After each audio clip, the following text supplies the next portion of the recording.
그리고 한님 인프로는 구독 서비스 전환 예정 없으신가요? 수요 정말 많을 것 같습니다. 당장에는 없어. 이게 사실은 여러분 이거 사실 되게 놀라운 게 있는데 이거 뭔가 사기꾼 같다 얘기하는 게. 그 넷플릭스 보면 요새 넷플릭스로 영화를 만들기보다 드라마 되게 많이 찍거든요. 근데 그 이유가 이게 결과적으로 보시면 아시겠지만 드라마가 100억이고 영화도 100억이 들었어. 근데 드라마는 이제 한 20부작 이러잖아요. 네. 얘는 20시간짜리. 영화는 한 2-3시간이잖아요. 네. 그러면은 똑같이 100억을 들였는데 넷플릭스 입장에서는 얘는 사용자들이 봤을 때 20시간을 쓴 그 시청 컨텐츠고 시간이 높으니까 드라마가 영화보다는 한 10배 더 많은 돈을 받아갈 수 있죠. 네. 그러니까 K 드라마들이 전부 넷플릭스 들어오는데 영화들은 잘 입점을 안 하잖아요. 네. 마찬가지로 좋은 컨텐츠의 기준이 재생 시간으로 평가하면 안 되잖아요. 그냥 그쵸. 길게 늘리기만 하면은 되는 건데.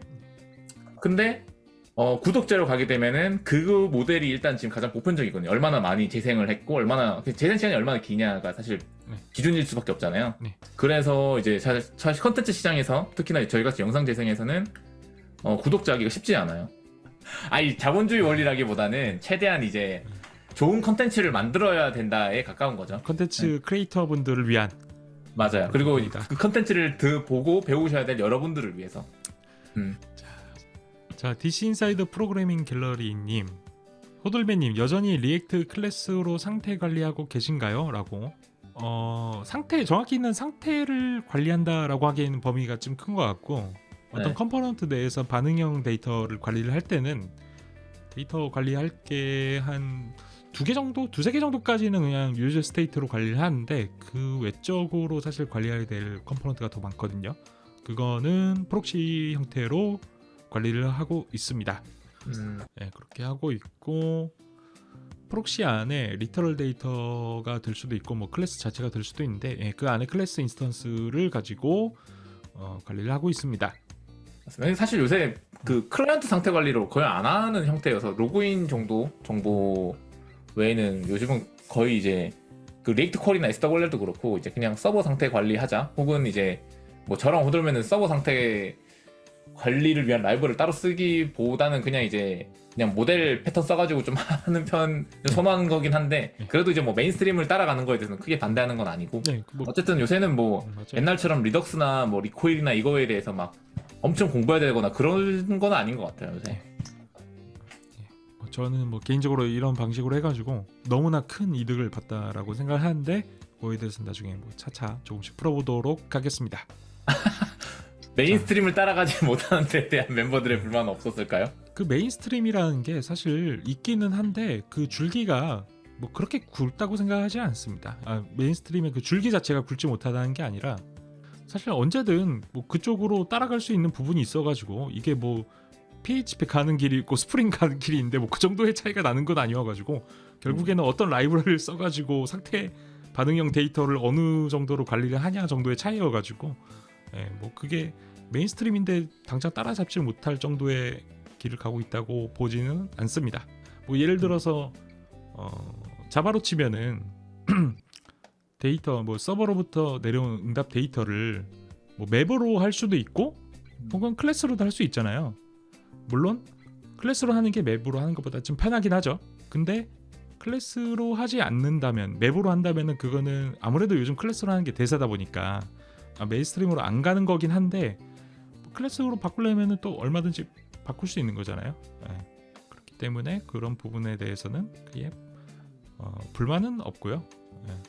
왜냐하면은 사실 뭐 유저 스테이트를 쓰냐 아니면 프록시 객체를 쓰냐 정도의 차이여가지고 그렇다고 해서 뭐 전역 상태 관리를 안 한다? 그건 또 아니에요. 그거는 뭐 리코일이나 뭐 컨텍스트 같은 경우에는 또 씁니다. 그거랑 아예 별개의 이야기여가지고 그거는 멤버의 불만은 없습니다. 멤버들도 아니죠. 멤버죠. 한 분 계시니까. 팀원이 한 분 계셔서. 그리고 왜 이렇게 하는지에 대해서 명확하게 또 이해를 시켜드리고 하기 때문에 뭐 그 부분은 괜찮다고 합니다. 양성욱님이 네. 개발 바닥 등 잘하시는 분들을 보면 공부 자극도 받지만 조바심이 크게 나거나 더 공부해야 하는데 하고 불안하기도 하는데, 두 분은 이런 상황에서 어떤 마인드를 유지하셨나요? 이게 저도 약간 비슷한 부분이 있어요. 저는 음악 쪽이 그랬거든요. 네. 아 이거 혹시 공개하세요? 뭐야? 안 됩니다. 안 됩니다. 안 되고요. 저는 음악 같은 경우에는 음악 하시는 분들, 그러니까 비트 같은 거 이렇게 만들고 이제 그러신 분들 보면은 나도 좀 저렇게 만들고 싶은데 이제 조바심이 좀 나죠. 좀 나는 부분도 있고 좀 부러운 부분도 있고, 뭐 그랬는데 사실 여러분들도 약간 그런 느낌 비슷하게 또 그런 조바심이 날 수도 있고 불안할 수도 있다라고 생각이 들기도 합니다. 그리고 꼭 유튜브나 이런 미디어 아니더라도 좀 다른 부분에 있어서 어땠냐면은 내가 뭔가 발표 준비를 하기로 했어요. 근데 발표를 준비하면 할수록 그거에 대해서 되게 불안함이 느껴진 거죠. 내가 실수하진 않을지, 내가 뭔가 발표 자료가 좀 잘못되진 않았을지, 혹은 뭐 어느 정도 대본 같은 걸 짠다고 했을 때 그걸 틀리지 않을지, 그거에 대해서 되게 많이 불안했었거든요. 근데 해답을 얻은 게 내가 불안하다는 거는 사실 아직 모르는 게 많다, 모르는 게 많은 상태이기 때문에 불안하고 무섭다라고 느끼는 것 같더라고요. 그래가지고 그럴 때일수록 저는 좀 더 내가 하고 있는 거에 대해서 다시 한번 좀 복습하는, 그리고 더 외우려고 하는 그런 시간을 좀 가졌었어요. 그리고 그렇게 할 때마다 제 기준에서는 결과가 좀 좋게 나왔던 경우가 많아요. 뭐 양성님께서는 정확하게 뭐 제 마인드랑 제 마음 상태랑 뭐 같진 않겠지만은 조바심이 나고 불안할 수 있는 건 이해는 하는데 너무 급하게 가려고 하지 말고요. 제가 그 블로그에 쓴 글이 있어요. 여러분은 너무 빠르지도 않고 너무 늦지도 않고 제 갈 길을 잘 가고 있으니까 본인의 게임, 본인의 경주를 좀 하면 좋겠다라고 그렇게 말씀을 드리고 싶습니다. 자, 그리고 김지웅님이 잠실하고 판교 중에 어디가 더 좋으신가요? 근무 환경. 근무 환경. 근데 이게 좀 애매한 게 잠실 근무 환경은 저는 배민이고 판교 근무 환경은 인프런인데, 이거는 잠실이냐 판교의 문제가 아니라 몇 억짜리 건물이냐가 더 중요한 거 아닌가?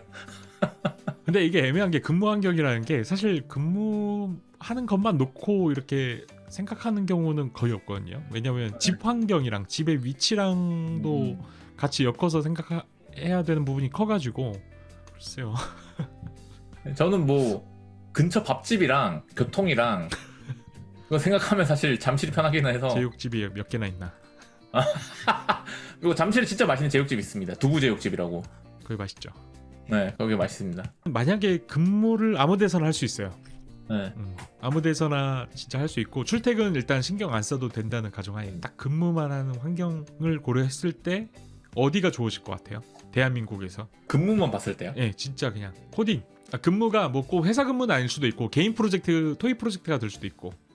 이게 그러니까 거기에 건물도 제가 세울 수 있고 그 건물을 제가 원하는 대로 인테리어까지 할 수 있다는 거예요? 예, 그쵸.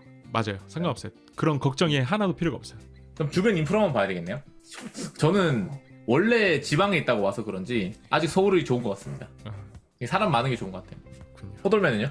제가 되게 워너비했던 그런 도시들이 있어요. 지역들이 있는데 우선 파주랑 그다음 일산. 파주 일산이요? 예, 예. 그쪽이 저는 되게 좋더라고요. 동네가 좋게 느껴져가지고. 그래요? 예, 예. 왜요? 왜 그쪽에서 오세요? 모르겠어요. 거기 가면은 약간 기분이 되게 맑아진다고 해야 되나? 전 세계 파주 사람이었나? 있을 수도 있고. 만약에 호돌맨님 그 네. 사무실 네. 지금 회사 사무실 있을 거잖아요. 네, 예. 그러니까 아까 얘기했던 건 우리 개인 거고. 예. 반려생활을 이사를 했다면 어디로 이사 가면 좋을 것 같아요? 제가 대표예요. 네. 이사할 수 있는 권한이 현금도 있어. 투자 받아서 현금도 있어 이제. 여러 가지를 생각을 해봐야 되는데 사실 뭐 외부와의 어떤 미팅이 사실 요즘 오프라인으로 많이 대체가 되기도 했잖아요. 맞아요. 그럼에도 불구하고 대표님 같은 경우에는 사실 오프라인 미팅을 많이 또 진행하셔야 되거든요. 그러니까 그런 부분을 우선 생각을 해야 될 것 같고, 그리고 또 하나는 사실 구인이죠. 구인이 많이 크죠. 내가 원하는 장소에 가더라도 사실 그쪽으로는 위치적인 문제 때문에 사람이 입사를 안 할 수도 있다. 라는 걸 또 생각을 해야 되는데 그 부분을 제외하고 봤을 때는 아까 얘기한 그 파주 네. 파주 쪽이 좋을 것 같고요. 그거를 어느 정도 감안을 해야 된다라고 하면은 1위는 성수, 쪽, 아, 성수 쪽이고 2위는 잠실 쪽 근처가 좋을 것 같습니다. 아, 네. 아, 저는 원래 이거 1위가 강남이었거든요. 네. 근데 지금 판교 와보니까 느낀 게 뭐였냐면은 산책로가 진짜 중요하더라고. 회사 근처에 산책로가 있냐 없냐가 네. 너무 중요하더라고요. 네. 그래서- 생각보다 맞아요. 중요해 그게. 이게 몰랐는데 막상 와, 그전에는 저희가 잠실에 있으니까 잠실에는 산책로가 뭐 너무 좋으니까 그게 장점인지도 모르고 있다가 네. 막상 와보니까 하고 이제 느낀 거여가지고 네. 그래서 강남에서는 산책하기가 좀 힘들겠다 생각이 들어서 왜냐면 차도 너무 많고 사람도 너무 많고 그러잖아요. 예, 예. 이게 식당도 줄 엄청 기다려야 되고. 맞아요. 네, 그래서 저는 이제 1순위가 아마 잠실 쪽일 것 같고, 네, 로마는 맞아요. 네. 네, 화랑공원 많이 가요. 네, 올림픽 공원이 보이는 쪽이나 아니면은 석촌호수가 있는 석촌호수. 그쪽. 맞아요. 네, 네.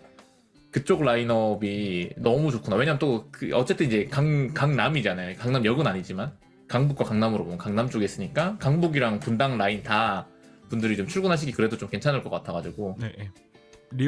리오넬 메시님 브이로그 좀 네. 찍어주세요. 안 그래도 지금 약간 생각해두고 있는 게 있거든요. 한 1년 전부터 생각은 했었는데 사실 하진 않고 생각- 있는데 브이로그를 좀 찍어볼까 좀 생각을 하고 있습니다. 이게 제가 이제 다른 이것저것 유튜브를 많이 보다 보니까 느낀 거는 우선은 뭔가 교육 느낌의 그런 컨텐츠는 절대 하면 안 되겠다 라는 생각을 우선 했었어요. 근데 교육도 이제 교육 나름이긴 한데 대신에 이런 거는 좀 괜찮은 것 같더라고요. 예를 들어서 자바에 대해서 내 생각을 전한다든지 파이썬에 대해서 내 생각을 전한다든지 뭐 자바와 파이썬 프레임워크에 대한 차이를 알려준다든지 뭐 이거는 뭐 듣는 사람 입장인데 그런 형태의 컨텐츠는 좀 괜찮은 것 같다.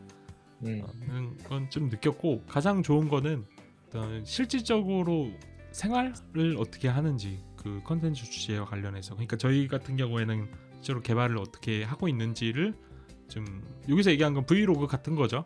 그러니까 그거를 보여주는 게 좀 조회수도 잘 나오고 그렇더라고요. 맞아요.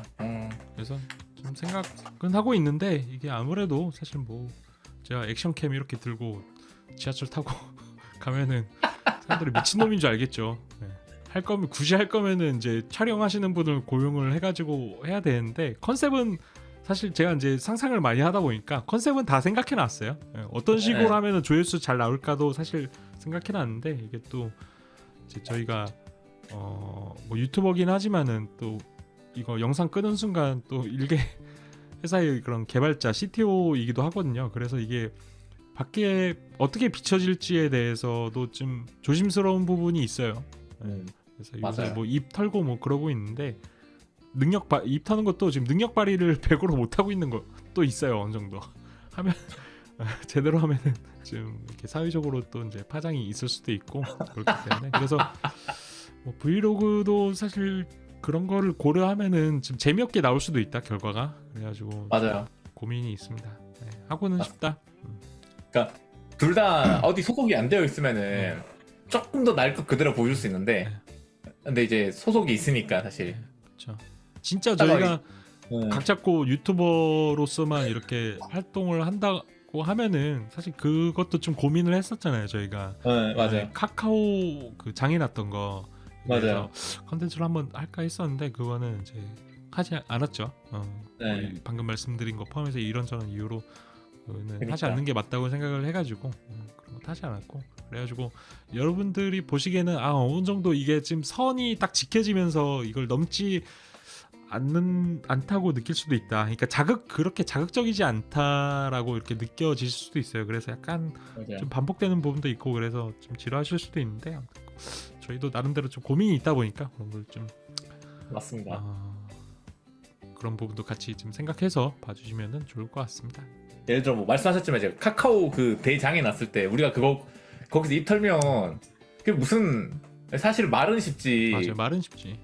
우리나라에서 카카오 정도 트래픽 처리하고 있는 회사 딱 두 군데밖에 없잖아. 사실 네이버 카카오 맞아요. 두 군데밖에 없는데 그 사람들이 이제 그렇게까지 냈다고 하면은 이제 얼마만큼의 이제 되게 어려운 난이도 혹은 맞아요. 비즈니스적으로 중요한 과제들이 많았을까를 생각을 이제 저희도 당연히 알고 있는 것들인데 맞아요. 굳이 이제 조회수 빨아먹으려고 이제 뭐 이제 렉하지 DR 환경은 어떻게 해야 되는 네. 거며 뭐 이런 거 얘기해봐야 사실은 이거 누워서 침 뱉기고 그거는. 맞아요. 누워서 침 뱉기고 그리고 또 저희가 그거에 대해서 뭔가 이슈를 이렇게 얘기할 정도로 카톡에 대한 그런 히스토리를 다 알지도 않고요. 사실 엄청 복잡합니다. 그쪽은 진짜.